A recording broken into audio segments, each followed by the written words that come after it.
voters. Breonna Keeler, thank you so much. Let's talk about Secretary Clinton's remarks. The former National Press Secretary for Barack Obama's 2008 presidential campaign. He also worked at the White House, Bill Burton, and CNN political commentator S.E. Cupp. So, Bill, there's obviously, I think we can all agree we're against racism. But the difficulty in the conversation comes when one tries to figure out what specifically is racism in specific examples. For example, as I know you recall, in 2008, there were criticisms of the Clintons by members of the Obama team that the Clintons were race baiting. In the 80s, Governor Bill Clinton, and I am certainly casting no aspersions on his commitment to racial justice, but he signed a measure into law that officially designated one of the stars on the Arkansas flag to represent the Confederacy.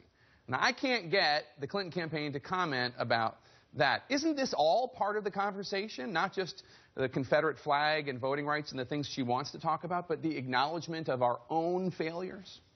Well, look, I think that the Confederate flag issue is important, and it's important to get it off the Capitol grounds in South Carolina. But I feel like that piece of it, while it's a symbol, is so much smaller a part of where this conversation ought to be.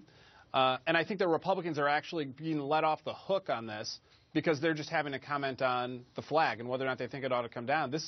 There ought to be a conversation about race, like what Hillary Clinton was saying today, and the economy. There ought to be a conversation about guns, which is not a part of this conversation at all. So I actually don't think the flag is all that important in the grand scheme of things. That flag, you know, I think it's important in its own right, but I think that there are much more important issues that the presidential candidates ought to discuss, and I'm glad Hillary Clinton's doing it, and I'm sorry that it looks like Republican candidates aren't going to be forced to do it.